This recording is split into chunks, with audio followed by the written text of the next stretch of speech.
Hello students, welcome back to my channel. और आज हम पढ़ने जा रहे हैं इंग्लिश एनसीईआरटी क्लास सेवेंथ का chapter number 5 quality. So let's start with introduction. Can a shoe maker be called an artist? Yes, if he has the same skill and pride in his trade as any other artist and the same respect for it too. Mr. Gessler, a German shoemaker settled in London, is a perfect artist. Read this story to see how he devotes his life to his art. तो इस story में हम एक शू maker के बारे में पढ़ने जा रहे हैं जिनका नाम है मिस्टर गैसलर। तो यहाँ पे बोला जा रहा है कि क्या कोई शू मेकर भी आर्टिस्ट हो सकता है? हाँ, क्यों नहीं हो सकता है? अगर उसके पास सेम स्किल और प्राइड हो अपने काम को लेकर तो वो भी एक आर्टिस्ट हो सकता है। और अगर वो उसकी उतनी ही रिस्पेक्ट करता हो तो मिस्टर गैसलर जो हैं वो एक जर्मन शू मेकर हैं जो कि अभी लंदन में शिफ्ट हो चुके हैं और वो एक परफेक्ट आर्टिस्ट हैं। इस स्टोरी में हम उनके बारे में ही पढ़ने जा रहे हैं कि वो अपने आर्ट से अपनी लाइफ को कितना ज़्यादा डिवोट्स करते हैं, कितनी ज़्यादा मेहनत करते हैं। सो quality. I knew him from the days of my extreme youth because he made my father's boot. He lived with his elder brother in his shop, which was in a small by street in a fashionable part of London. सो यहाँ पे जो author है वो कह रहे हैं कि मैं उनको अपने यूथ टाइम मतलब अपने बचपन के टाइम से जानता था क्योंकि वो मेरे पिताजी के भी बूट्स बनाया करते थे और वो अपने भाई के साथ अपने शॉप पे रहा करते थे which was in a small Y street in a fashionable part of London. जो जो शॉप थी उनकी वो लंदन के एक बहुत ही फैशनेबल स्ट्रीट में एक छोटी सी जगह पे सिचुएटेड थी। शॉप भी ज़्यादा बड़ी नहीं थी, छोटी सी ही थी। सो the shop had a certain quite distinction. There was no sign up to in other than the name of Glessler Brothers. सो जो शॉप थी वो थोड़ी अलग सी ही थी, उस पर ज़्यादा कुछ साइन वगैरह नहीं बने हुए थे। जैसे बेसिकली शॉप पे बहुत ज़्यादा बैनर्स और प्रिंटिंग वगैरह होती है उस तरीके का नहीं था। सिंपल एक नेम लिखा हुआ था, Gessler brothers. And in the window a few pairs of boots, और उसकी विंडो से हम कुछ पेयर्स ऑफ बूट्स देख सकते थे या फिर उसकी पिक्चराइजेशन हुई थी। He made only what was ordered and what he made never fail to fit. वो बस वही बनाया करते थे जो उनको बनाने का ऑर्डर दिया जाता था, मतलब जो बूट्स बनाने का जो उनको ऑर्डर मिलता था वही बूट्स वो बनाते थे और वो बूट्स कभी भी फेल्ड नहीं होते थे, फिट मतलब एग्जैक्टली फिटिंग के वो बूट्स बनाते थे। सो to make boots, such boots as he made seemed to me then and still seem to me mysterious and wonderful. जो वो बूट्स बनाया करते थे वो आज भी मैं जब देखता हूँ तो मेरे लिए वो बहुत ही ज़्यादा मिस्टीरियस और वंडरफुल होते हैं कि मैं ऐसा इसलिए सोचता हूँ क्योंकि मैं समझ में नहीं पाता हूँ कि वो एग्जैक्टली फिटिंग के शू कैसे बना लिया करते थे। I remember well my shy remark one day while stretching out to him my youthful foot, isn't it? सो एक बार क्या हुआ था, मैं उनकी शॉप पे विज़िट करने गया था और वो मतलब मेरे फूट्स को देखते हैं और जब मैं स्ट्रेच करते हुए अपने फूट को उनकी तरफ ले जाता हूँ तो मैं उनसे पूछता हूँ कि क्या मेरे जो फूट हैं वो कुछ ज़्यादा ही यूथफुल नहीं हैं? Awful hard to do mister Gessler, मतलब ये कितना ज़्यादा मुश्किल है करना, मिस्टर गेस्लर से वो क्वेश्चन करता है। एंड हिज आंसर, वो आंसर करते हुए बोलते हैं, given with a sudden smile from out of the redness of his beard. मतलब वो जैसे ही आंसर करते हैं तो उनकी जो फेस पे जो बियर्ड थी, उनकी दाढ़ी थी, उसमें थोड़ी सी रेडनेस आ जाती है और वो थोड़ा सा स्माइल करते हुए रिप्लाई करते हैं, it is an art, it is an art. तो ये जो है वो अपनी जर्मन लैंग्वेज में बोलते हैं क्योंकि वो जर्मनी के होते हैं, बेसिकली वो ब्रिटिश लंदन के नहीं होते हैं। तो उनकी जो एक्सेंट होती है, मतलब बोलने का जो तरीका होता है वो थोड़ा सा डिफरेंट होता है नॉर्मल ब्रिटिशर्स से। तो उनकी लैंग्वेज में वो कहते हैं इज़ एन आर्ट, मतलब इट इज़ एन आर्ट, तो मतलब वो बोलते हैं कि ये हमारी कला है। जर्मन एक्सेंट में वो रिप्लाई करते हैं। It was not possible to go with him very often. His boot lasted terribly, having something. सो यहाँ पे ऑथर कह रहे हैं कि ऐसा नहीं होता था कि मतलब उनके जो बूट्स थे वो बहुत ज़्यादा टाइम तक चलते थे और मैं उनके पास मतलब ये पॉसिबल नहीं हो पाता था कि मैं जल्दी जल्दी जा पाऊँ क्योंकि उनके बूट्स ख़राब ही नहीं होते थे. Having something beyond the temporary, some essence of boot stitched into them. अब क्या हुआ था कि हैविंग बियॉन्ड समथिंग टेम्पोररी मतलब उनके जो बूट्स थे वो टेम्पोररी नहीं होते थे, लॉन्ग लास्टिंग होते थे. लेकिन मेरे बूट्स में मुझे ऐसा लगा कि कुछ एसेंस मतलब कुछ पार्ट जो है उसकी स्टिचिंग की वो खुल रही थी. One went in not as into most shop but restfully as one enters as church and sitting on the single wooden chair waited. अब मैं उनकी मतलब हार्शली मतलब मैं उनके शॉप पे जाता था, लेकिन मैं एक दिन उनकी शॉप पे गया और वो शॉप ऐसे लग रही थी कि मानो कि एक चर्च हो. वहाँ पे इतनी ज़्यादा शांति थी. मैं वहाँ पे एक वुडन चेयर पे जाके बैठ गया और मैं वेट करने लगा. अब ग्यूचलर साउंड मतलब एक बहुत ही ज़्यादा हार्श साउंड मुझे सुनने में आई. मतलब बहुत ही ज़्यादा क्या बोलते हैं ज़ोर की आवाज़, इस तरीके की आवाज़ मुझे सुनने में आई. And the tip tap of his sleeper beating narrow wooden stair, and he would stand before one without coat, a little bent in leather apron with sleeves torn back, blinking as if awakened from some dreams of boot. तो जैसे कि कुछ आवाज़ मुझे अजीब से सुनने में आई. फिर मैंने देखा कि वो अपने स्लीपर्स से मतलब स्लीपर्स को फर्श पे बजाते हुए आ रहे थे. ज़ोर ज़ोर से आवाज़ें आ रही थी टिप टैप की. और वो आके मेरे पास खड़े हुए हैं जिन्होंने एक कोट पहन रखा था और वो थोड़ा सा झुकते हैं तो मुझे दिखता है कि उन्होंने एक लेदर की एप्रन भी पहन रखी थी और उनके जो स्लीव्स थे वो थोड़े से पीछे की तरफ मुड़े हुए थे और उनकी आइज़ जो थी वो ब्लिंक कर रही थी और वो मुझे ही देख रहे थे. और वो देखते देखते मेरे बूट्स को देखने लगे और ऐसा लगा कि ये ड्रीम बूट्स है. मतलब वो उस बूट्स के बारे में कुछ सोचने लगे, ड्रीम करने लगे. So and I would say how do you do mister Gesslers. अब क्या हुआ जब वो मेरे सामने आए तो मैंने उनसे पूछा हाउ डू यू डू, आप कैसे हो mister Gessler. Could you make me a pair of Russian leather boots. क्या आप मेरे लिए रशियन लेदर बूट्स बना सकते हो क्योंकि जो ऑथर हैं उनकी बूट्स के कुछ वो ख़राब हो रहे थे, उनकी स्टिचिंग खुल रही थी तो वो अपने लिए न्यू बूट्स बनवाने के लिए ऑर्डर देने आए हुए थे मिस्टर गेस्लर के पास.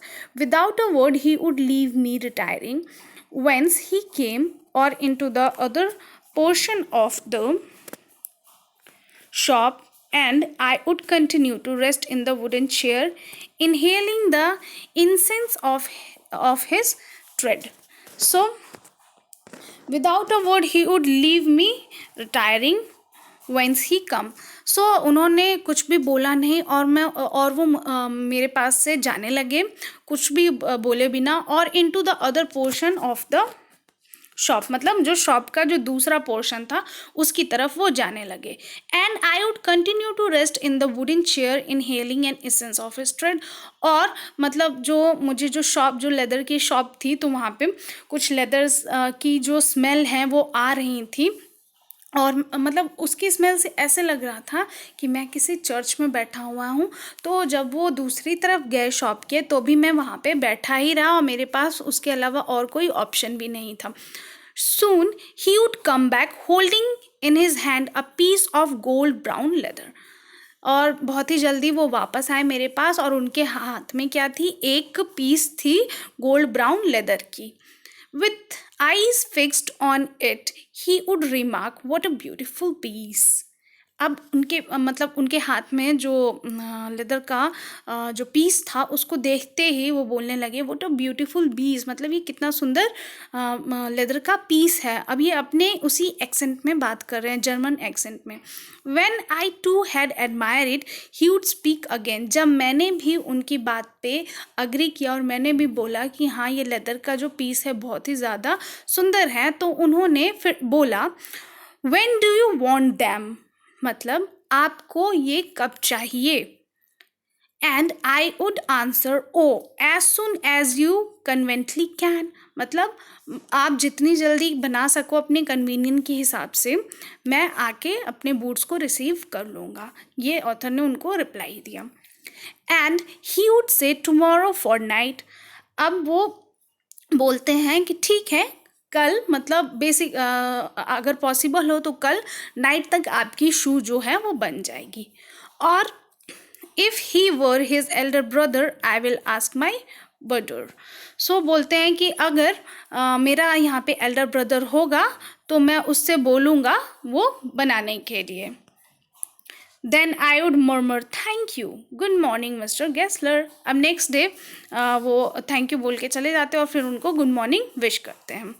He would reply, still looking at the letter in his hand, and as I moved to the door, I would hear the tip tap of his slipper going up to stairs to his dream of boots.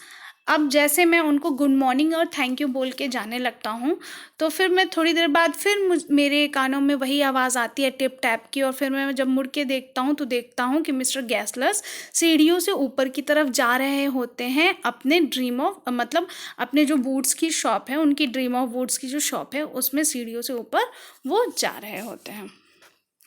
Next, I cannot forget the day on which I had occasion to say him, Mr. Gessler, the last pair of boot, correct, you know. अब क्या होता है, एक दिन वो मतलब उस दिन को वो भूल नहीं पाते हैं जब एक ओकेज़न होता है और वो मिस्टर गेस्लर से मिलते हैं और वो कहते हैं कि मिस्टर गेस्लर, आपको पता है क्या, आपको पता है कि जो आपने जो मुझे बूट्स दी थी वो थोड़ी सी क्रैक, मतलब थोड़ी सी टूट रही है, आपको पता है ये बात। He look at me for a time without replying, मतलब वो अचानक से मेरी तरफ देखने लगते हैं थोड़ी देर के लिए और कुछ भी रिप्लाई नहीं करते हैं। As if expecting to me withdraw और qualify the statement, then said it shouldn't have greed. अब वो अपनी एसेंट में ये रिप्लाई करते हैं, मतलब यहाँ पे जब वो मेरी तरफ देखते हैं तो उनको ये लगता है कि मैं अपनी स्टेटमेंट जो मैंने बोला उसको विड्रॉ मतलब वापस ले लूँ, और उसके बाद वो कहते हैं इट शुडंट हैव क्रीग, मतलब वो टूटनी नहीं चाहिए। It did, I am afraid, मतलब मैं डरते हुए उनको रिप्लाई करता हूँ, नहीं वो टूट चुकी है। You got them with before they found themselves, अब वो कहते हैं कि you got them wait before they found themselves, उनको ऐसा लगता है कि वो उनके बनाए शूज़ होते ही नहीं हैं। आई डोंट थिंक सो, मतलब वो बोलते हैं कि तुमने उस शूज़ को तभी ले लिया होगा जब वो सूखे नहीं होंगे, मतलब वो अपनी सफाई में वो ऐसे कहते हैं। तो ऑथर कहता है कि मुझे ऐसा नहीं लगता। At that he lowered his eyes as if hunting for memory of those boots, and I felt sorry I had mentioned these grave things. Send them back, he said. I will look at them. अब क्या होता है next, वो अपनी आँखों को नीचे करते हुए मुझे ऐसे देखते हैं, मतलब कि जैसे वो एक कोई किसी चीज़ का शिकार कर रहा हो तो उस आँखों से देखता है, तो उस तरीके की आँखों से वो देखने लगते हैं और वो अपनी मेमोरीज़ को रिकॉल करते हैं जब उन्होंने बूट्स को बनाया रहता है, सॉरी। फिर उसके बाद वो थोड़ा सा सॉरी फील कर, मतलब मैं थोड़ा सा सॉरी फील करता हूँ। ऑथर कहते हैं कि मैंने ये बात क्यों ही कह दी उनसे। उसके बाद थोड़ी देर बाद वो मेंशन करते हुए मुझे कहते हैं सेंड देम बैक, मतलब कि मुझे वो पेयर ऑफ शूज़ फिर से आप वापस कर दो, सेंड देम बैक, और I will look at them, मतलब मैं देखूँगा, ठीक है, मैं उसको देख लूँगा। Zoom boards, he continued slowly, are bad from breath, if I can do nothing with them I take them off your bill. उसके बाद वो रिप्लाई करते हैं सम बूट्स, मतलब ऐसे बोलते हैं कि कुछ ऐसे बूट्स होते हैं जो स्लोली काम करते हैं या मतलब अच्छी तरीके से नहीं बन पाते हैं, because of the bad quality or bad from breed, मतलब वो पहले से ही मतलब अच्छी क्वालिटी के नहीं होते, इसलिए वो जल्दी ही ख़राब हो जाते हैं बूट्स। लेकिन अगर मैं उसके लिए कुछ भी नहीं कर पाऊँ, मतलब मैं उस बूट्स को रिपेयर नहीं कर पाऊँगा, तो मैं तुम्हारी जो बिल है उसमें से कुछ पैसे तुम्हें लौटा दूँगा, मैं तुम्हारी जो बिल है उसको वापस कर दूँगा। Once only. I went absent-mindedly into his shop in a pair of boots bought in an emergency at some large firm. उसके बाद क्या हुआ कि वो बोलते हैं कि एक बार की बात थी कि मैं मतलब कहीं जाना था मुझे और एक इमरजेंसी थी, तो मैंने किसी लार्ज फर्म से एक बूट्स के पेयर को ख़रीद लिया था. He took my order without showing me any leather and I could feel his eyes pretending the inferior converting of my food. At last he said, "Does are not my boots." उसके बाद वो मतलब अपनी बातें बता रहे थे कि उसने मतलब मेरे ऑर्डर बिना लिए हुए ही मतलब अभी मैंने ऑर्डर दिया ही नहीं था और उसने मुझे लेदर दिखाया ही नहीं था, फिर भी उसने शू मुझे लाके दे दिया. और वो शू के बारे में बात कर रहे होते हैं तो अचानक से ही वो बोल पड़ते हैं कि वो मेरे बूट्स नहीं थे. मतलब वो कहते हैं कि जो बूट्स आप जिस बूट्स की आप बात कर रहे हो वो बूट्स मेरे बनाए हुए बूट्स नहीं थे. The tone was not one of an anger nor of sorrow not even of contempt. So उनका जो टोन था, बोलने का जो टोन था, वो कहते हैं कि वो मेरे बनाए हुए बूट्स नहीं थे, तो उसमें ना ही कोई गुस्सा था, ना ही कोई सॉरो, कोई दुख था, और ना ही कोई कंटेम्प्ट था, मतलब ना ही कोई नीचा दिखाने की भावना थी. But there was in it something quite that froze the blood. लेकिन उनकी जो आवाज़ थी वो इतनी भारी थी कि जिसे सुन के एक सेकेंड के लिए जो ब्लड का सर्कुलेशन है उसको फ्रीज किया जा सकता था. मतलब भारी आवाज़ में वो ये बात बोलते हैं. He put his hand down and pressed a finger on the place where the left boot was not quite comfortable. फिर वो अपनी हैंड को मेरे फीट के पास लाते हैं और अपनी फिंगर से वहाँ पे उस प्लेस पे प्रेस करने लगते हैं लेफ्ट बूट के पास, जहाँ पे मुझे कंफर्टेबल फील नहीं हो रहा था. It yours you there, he said. Does big worms have no self respect. उसके बाद वो कहते हैं इट हर्ट्स यू देयर, मतलब पूछते हैं कि क्या आपको यहाँ पे दर्द हो रहा है. उसके बाद वो कहते हैं he said.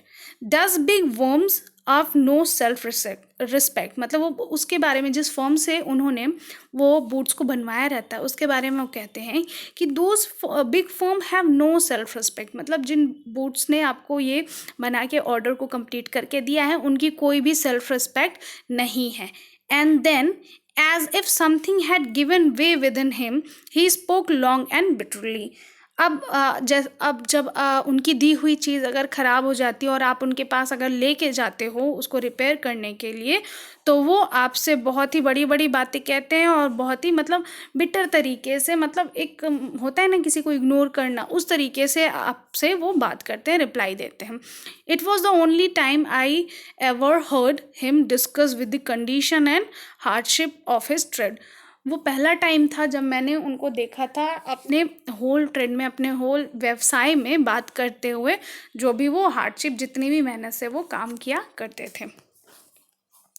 Next, they get it all, he said. They get it by advertisement, not by work. They take it away from us who love our boots. It gone to this decently. I have no work. अब वो क्या reply करते हैं कि they get it all, they get it by advertisement. वो ये सारी चीज़ें बहुत ही ज़्यादा एडवर्टाइजमेंट वगैरह करके कमाए होते हैं. उनको ज़्यादा वर्क करने में कोई भी ज़्यादा इंटरेस्ट नहीं होता है. बड़ी बड़ी एडवर्टाइजमेंट करके शोरूम्स ओपन कर लेते हैं और उनकी जो सेलिंग होती है वो उनके नाम पे ही होने लगती है और वर्क की जगह पे वो कुछ भी नहीं करते हैं, कोई भी मेहनत नहीं करते हैं. They take it away from us who love our boots. It comes to this. So उसके बाद वो हमसे हमारे ही बूट्स वापस ले लेते हैं जिसको हम प्यार करते रहते हैं. नेक्स्ट क्या होता है, every year it get less, you will see, and look at this line face I saw things I had never noticed before, bitter things that and bitter struggle, and what a lot of gray hairs there seemed suddenly in his red beard. उसके बाद sorry कहाँ गई line, सो उसके बाद जो author होते हैं वो उनके फेस पे जो ये सारी बातें करते हुए जो लाइंस बनने लगती हैं ग्रे कलर की, वो क्लियरली देख सकते हैं. और उनके जो बियर्ड हैं वो धीरे धीरे तरीके से, मतलब गुस्से से थोड़े थोड़े लाल होने लगते हैं. वो सडनली ये सारी चीज़ें उनके फेस पे नोटिस करने लगते हैं. नेक्स्ट क्या होता है, As best I could, I explained the circumstances of those ill-omened boots, but his face and voice made so deep an impression that during the next few minutes I ordered many pairs. They lasted longer than ever, and I was not able to go to him for nearly 2 years. अब ये सारी बातें, जितनी भी circumstances थी, मैं उसको clear करते हुए उनको सारी बातें एक्सप्लेन करता हूँ। उसके बाद मैंने उनकी आवाज़ और उनकी बातें सुन के उनका जो एक्सप्लेन करने का इम्प्रेशन मेरे ऊपर बना था, उसको देखते हुए मैंने कुछ ही मिनट में बहुत ढेर सारी बूट्स को ऑर्डर कर लिया था अपने लिए।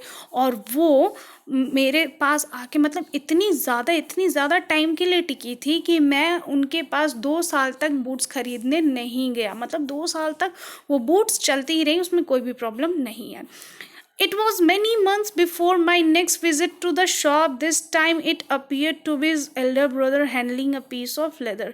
कुछ महीने बाद मैं उनकी शॉप पे वापस गया। मतलब 2 साल के बाद, बहुत ज़्यादा मंथ्स हो गए थे, उसके बाद मैं उनकी शॉप पे वापस गया।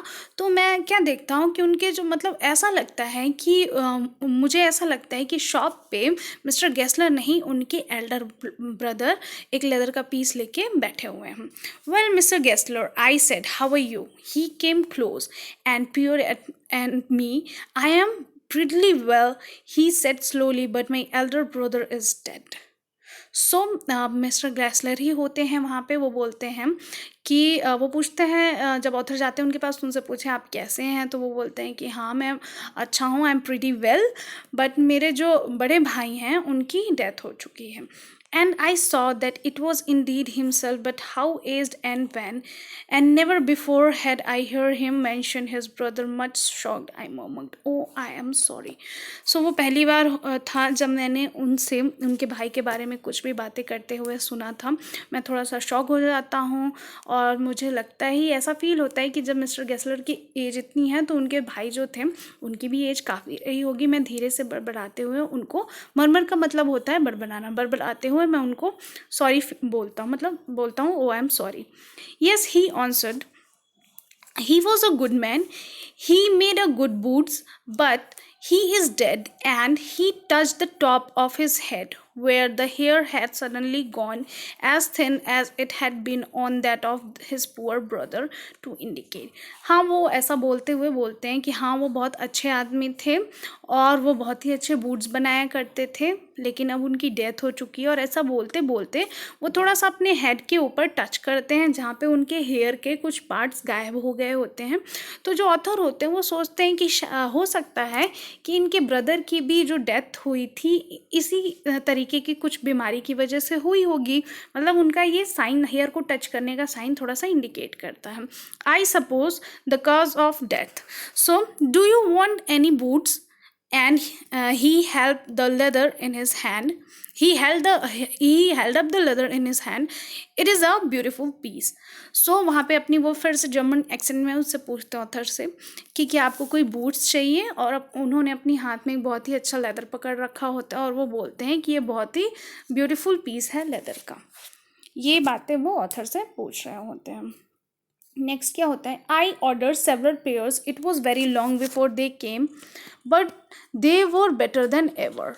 One simple could not wear them out, and soon after that I went abroad. So मुझे अब्रॉड जाना था उस टाइम, तो मैंने कुछ पेयर ऑफ बूट्स को ऑर्डर किया। वो बहुत ही ज़्यादा लॉन्ग लास्टिंग थे, और वो मतलब आज तक मैंने जितने भी बूट्स लिए थे वो उससे बेटर बूट्स थे। It was over a year before I was again in London, and the first shop I went to was my old friend's. I had left a man of 60. I came back to one of 75, pinched and worn, who genuinely this time did not at first know me. सो अब 1 साल के बाद वो फिर से London वापस आते हैं। वो अब्रॉड चले गए रहते हैं बूट्स लेके, फिर 1 साल बाद वो वापस आते हैं। वापस आते ही वो अपने फ्रेंड के शॉप पे फिर से जाते हैं। जब वो 1 साल पहले गए थे लंदन तो उनकी एज 65 थी, लेकिन अब जैसे ही आते हैं तो उनको एक 70 साल का आदमी शॉप पे दिखता है। वो उनसे पूछता है, do you want any boots? Author से पूछता है कि क्या तुम्हें कोई बूट्स चाहिए? He said, I can make them quickly, it is a black dream.